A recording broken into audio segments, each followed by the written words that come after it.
ದಿನಾಲೂ ಒಂದೇ ರೀತಿಯಾಗಿರುವಂತಹ ಸಾಂಬಾರನ್ನು ತಿಂದು ಬೇಜಾರಾಗಿದ್ದರೆ ಈ ರೀತಿಯಾಗಿ ತರಕಾರಿನ ಹಾಕಿ ಸಾಂಬಾರನ್ನು ಮಾಡಿ ಒಂದೇ ಹೊತ್ತಿಗೆ ಒಂದು ಪಾತ್ರೆ ಪೂರ್ತಿ ಸಾಂಬಾರು ಖಾಲಿ ಆಗೋಗ್ಬಿಡುತ್ತೆ. ಅಷ್ಟು ರುಚಿಯಾಗಿರುತ್ತೆ ಅಂತಲೇ ಹೇಳ್ಬೋದು. ಇದನ್ನು ನೀವು ಅನ್ನ, ಮುದ್ದೆ ಹಾಗೆಯೇ ಇಡ್ಲಿ ಜೊತೆಗೆಲ್ಲ ಸರ್ವ್ ಮಾಡ್ಕೊಳ್ಬೋದು. ತುಂಬಾ ರುಚಿಯಾಗಿರುತ್ತೆ. ಹಾಗಾದರೆ ಬನ್ನಿ ತಡ ಮಾಡದೆ ರೆಸಿಪಿನ ಶುರು ಮಾಡೋಣ. ಇದನ್ನು ಮಾಡಲಿಕ್ಕೆ ಮೊದಲು ನಾನಿಲ್ಲಿ ಒಂದು ಪಾತ್ರೆಗೆ ಸ್ವಲ್ಪ ಎಣ್ಣೆನ ಹಾಕ್ಕೊಳ್ತಾ ಇದ್ದೀನಿ. ಒಂದು 4ರಿಂದ 5 ಚಮಚ ಆಗುವಷ್ಟು ಎಣ್ಣೆನ ಹಾಕ್ಕೊಳ್ಳಿ.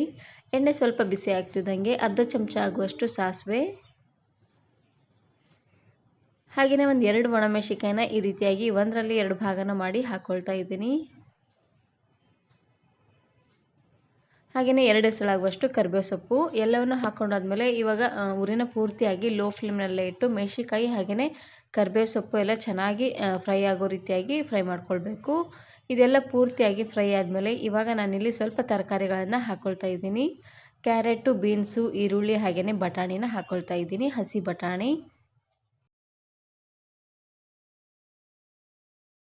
ಇದಕ್ಕೆ ಇವಾಗ ರುಚಿಗೆ ತಕ್ಕಷ್ಟು ಉಪ್ಪನ್ನು ಹಾಕ್ಕೊಂಡು ತರಕಾರಿನ ಬೇಯಿಸ್ಕೊಳ್ಬೇಕು. ಈ ರೀತಿಯಾಗಿ ಉಪ್ಪನ್ನು ಹಾಕಿ ತರಕಾರಿನ ಬೇಯಿಸೋದ್ರಿಂದ ತರಕಾರಿ ಎಲ್ಲ ಬೇಗನೆ ಸಾಫ್ಟಾಗಿ ಬೆಂದ್ಬಿಡುತ್ತೆ. ಇವಾಗ ಒಂದು ಸರ್ತಿ ಈ ರೀತಿಯಾಗಿ ಚೆನ್ನಾಗಿ ಇದನ್ನು ಮಿಕ್ಸ್ ಮಾಡಿಕೊಂಡು ಉರಿನ ಪೂರ್ತಿಯಾಗಿ ಲೋ ಫ್ಲೇಮ್ನಲ್ಲೇ ಇಟ್ಟು ಒಂದು 2 ನಿಮಿಷವರೆಗೂ ಚೆನ್ನಾಗಿ ಇದನ್ನು ಬೇಯಿಸ್ಕೊಳ್ಬೇಕು. ಮೇಲ್ಗಡೆ ಮುಚ್ಚಳನ ಮುಚ್ಚಿ ಬೇಯಿಸ್ಕೊಳ್ಳಿ.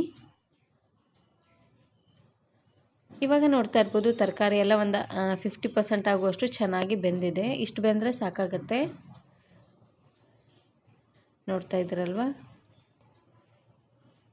ಇವಾಗ ನಾನಿಲ್ಲಿ ಚೆನ್ನಾಗಿ ಹಣ್ಣಾಗಿರುವಂತಹ ಟೊಮೆಟೊನ ಹಾಕ್ಕೊಳ್ತಾ ಇದ್ದೀನಿ. ಟೊಮೆಟೊನ ಇವಾಗ ಸಪ್ರೇಟಾಗಿ ಬೇಯಿಸ್ಕೊಳ್ಬೇಕು. ನಾವು ಮೊದಲೇ ತರಕಾರಿ ಜೊತೆಗೆ ಟೊಮೆಟೊನ ಬೇಯಿಸ್ಕೊಂಡ್ರೆ ತರಕಾರಿ ಎಲ್ಲ ಪೂರ್ತಿ ಸಾಫ್ಟಾಗಿ ಬೇಯೋದಿಲ್ಲ. ಹಾಗಾಗಿ ಮೊದಲು ತರಕಾರಿಗಳನ್ನೆಲ್ಲ ಚೆನ್ನಾಗಿ ಸಾಫ್ಟಾಗಿ ಬೇಯಿಸ್ಕೊಂಡಿದ್ದಾದಮೇಲೆ ಲಾಸ್ಟಲ್ಲಿ ಟೊಮೆಟೊನ ಹಾಕ್ಕೊಂಡು ಬೇಯಿಸ್ಕೊಳ್ಬೇಕು. ನಾನು ಇದೇ ರೀತಿ ಬಹಳಷ್ಟು ವೆರೈಟಿ ಆಗಿರುವಂತಹ ಸಾಂಬಾರ್ ರೆಸಿಪೀಸ್ನ ಅಪ್ಲೋಡ್ ಮಾಡಿದ್ದೀನಿ. ವಿಡಿಯೋ ನೋಡಿಲ್ಲ ಅಂದರೆ ಈ ವಿಡಿಯೋ ಕೊನೆಯಲ್ಲಿ ಹಾಕಿರ್ತೀನಿ, ನೋಡಿ ಚೆಕ್ ಮಾಡಿ.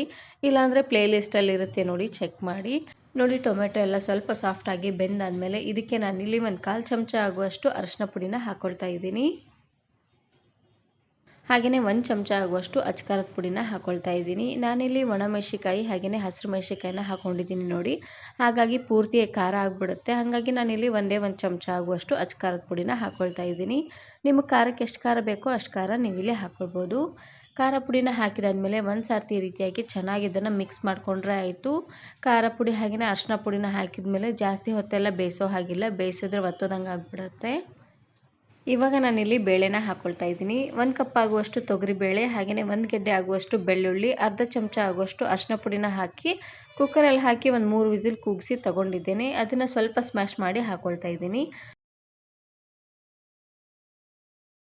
ಪೂರ್ತಿ ನುಣ್ಣದಾಗೆಲ್ಲ ಸ್ಮ್ಯಾಶ್ ಮಾಡಲಿಕ್ಕೆ ಹೋಗಬೇಡಿ, ಸ್ವಲ್ಪ ಬೇಳೆ ಥರ ಇದ್ದರೆ ಚೆನ್ನಾಗಿರುತ್ತೆ. ಇವಾಗ ನಾನಿಲ್ಲಿ 2 ಗ್ಲಾಸ್ ಆಗುವಷ್ಟು ನೀರನ್ನು ಹಾಕ್ಕೊಳ್ತಾ ಇದ್ದೀನಿ.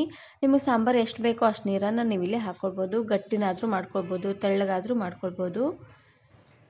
ಎಲ್ಲವನ್ನು ಹಾಕ್ಕೊಂಡಾದ್ಮೇಲೆ ಒಂದು ಸರ್ತಿ ಈ ರೀತಿಯಾಗಿ ಚೆನ್ನಾಗಿ ಇದನ್ನು ಮಿಕ್ಸ್ ಮಾಡಿಕೊಂಡು ಲಾಸ್ಟಲ್ಲಿ ಇವಾಗ ನಾನು 1 ಚಮಚ ಆಗುವಷ್ಟು ಸಾಂಬಾರು ಪುಡಿ ಮಸಾಲಾನ ಹಾಕ್ಕೊಳ್ತಾ ಇದ್ದೀನಿ. ಹಾಗೆಯೇ ಸಣ್ಣದಾಗಿ ಕಟ್ ಮಾಡಿರುವಂತಹ ಕೊತ್ತಂಬರಿ ಸೊಪ್ಪು ಹಾಗೆಯೇ ಸಾಂಬಾರು ಪುಡಿನ ಹಾಕಿದಾದ್ಮೇಲೆ ಚೆನ್ನಾಗಿ ಇದನ್ನು ಮಿಕ್ಸ್ ಮಾಡಿಕೊಂಡು ಉರಿನ ಪೂರ್ತಿಯಾಗಿ ಮೀಡಿಯಮ್ ಫ್ಲೇಮ್ನಲ್ಲೇ ಇಟ್ಟು ಚೆನ್ನಾಗಿ ಇದನ್ನು ಕುದಿಸ್ಕೊಂಡು ತಗೊಳ್ಬೇಕು. ಸಾಂಬಾರನ್ನು ನಾವು ಎಷ್ಟು ಚೆನ್ನಾಗಿ ಕುದಿಸ್ತೇವೆ ನೋಡಿ ಅಷ್ಟೇ ರುಚಿಯಾಗಿ ಬರುತ್ತೆ. ಲಾಸ್ಟಲ್ಲಿ ಇದಕ್ಕೆ ನಾನಿಲ್ಲಿ ಸ್ವಲ್ಪ ಹುಣಸೆಹಣ್ಣಿನ ರಸನ ಹಾಕ್ಕೊಳ್ತಾ ಇದ್ದೀನಿ. ಹುಣಸೆಹಣ್ಣಿನ ರಸ ಹಾಕೋದ್ರಿಂದ ರುಚಿ ಅಂತೂ ತುಂಬಾ ಚೆನ್ನಾಗಿ ಬರುತ್ತೆ. ಇವಾಗ ಒಂದು ಸರ್ತಿ ಈ ರೀತಿಯಾಗಿ ಚೆನ್ನಾಗಿ ಇದನ್ನು ಮಿಕ್ಸ್ ಮಾಡಿಕೊಂಡು ಮೇಲ್ಗಡೆ ಮುಚ್ಚಳನ ಈ ರೀತಿಯಾಗಿ ಅರ್ಧಕ್ಕೆ ಮುಚ್ಚಿ ಬೇಯಿಸ್ಕೊಳ್ಬೇಕು. ಇವಾಗ ನೋಡ್ತಾ ಇರ್ಬೋದು ಸಾಂಬಾರು ಚೆನ್ನಾಗಿ ಕುದಿ ಬರ್ತಾ ಇದೆ. ಕುದಿ ಬರುವಂಥ ಟೈಮಲ್ಲಿ ಒಂದು ಸರ್ತಿ ಚೆನ್ನಾಗಿ ಇದನ್ನು ಮಿಕ್ಸ್ ಮಾಡಿಕೊಂಡು ರುಚಿ ನೋಡಿ ಉಪ್ಪು ಹುಳಿ ಏನಾದರೂ ಕಡಿಮೆ ಅಂತ ಅನಿಸಿದ್ರೆ ಇನ್ನು ಸ್ವಲ್ಪ ಉಪ್ಪು ಹಾಗೆಯೇ ಸ್ವಲ್ಪ ಹುಣಸೆಹಣ್ಣಿನ ರಸನೂ ಕೂಡ ನೀವು ಇಲ್ಲೇ ಹಾಕ್ಕೊಳ್ಬೋದು.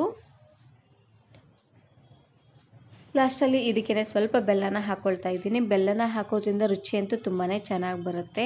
ಹುಣಸೆ ಹಣ್ಣು ಹಾಗೆಯೇ ಬೆಲ್ಲನ ಹಾಕಿ ಸಾಂಬಾರನ್ನು ಮಾಡೋದ್ರಿಂದ ತುಂಬಾ ರುಚಿಯಾಗಿರುತ್ತೆ.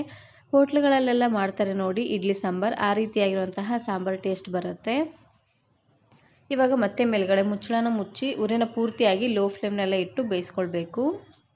ಇವಾಗ ನೋಡ್ತಾ ಇರ್ಬೋದು ಸಾಂಬಾರು ಚೆನ್ನಾಗಿ ಕುದ್ದು ರೆಡಿಯಾಗಿದೆ. ನೋಡ್ತಾ ಇದ್ದೀರಲ್ವ, ಚೆನ್ನಾಗಿ ಇದನ್ನು ಕುದಿಸ್ಕೊಂಡು ತಗೊಳ್ಬೇಕು. ಇದನ್ನು ನೀವು ಮುದ್ದೆ, ಅನ್ನ ಹಾಗೆಯೇ ಇಡ್ಲಿ ಜೊತೆಗೆಲ್ಲ ಸರ್ವ್ ಮಾಡ್ಕೊಳ್ಬೋದು. ತುಂಬಾ ರುಚಿಯಾಗಿರುತ್ತೆ. ಹೋಟ್ಲುಗಳಲ್ಲೆಲ್ಲ ಮಾಡ್ತಾರೆ ನೋಡಿ ಅದೇ ಟೇಸ್ಟ್ ಬರುತ್ತೆ. ಈ ವಿಡಿಯೋ ಇಷ್ಟ ಆದರೆ ಈಗಲೇ ಒಂದು ಲೈಕ್ ಬಟನನ್ನು ಕ್ಲಿಕ್ ಮಾಡಿ, ಫ್ರೆಂಡ್ಸ್ ಆ್ಯಂಡ್ ಫ್ಯಾಮಿಲಿ ಜೊತೆಗೆ ಶೇರ್ ಮಾಡಿ. ಹಾಗೆಯೇ ಮತ್ತಷ್ಟು ಹೊಸ ರೆಸಿಪಿಗಾಗಿ ವರ್ಣಿಕಾ ಅಡುಗೆ ಮನೆ ಯೂಟ್ಯೂಬ್ ಚಾನಲನ್ನು ಸಬ್ಸ್ಕ್ರೈಬ್ ಮಾಡ್ಕೊಳ್ಳಿ. Thank you.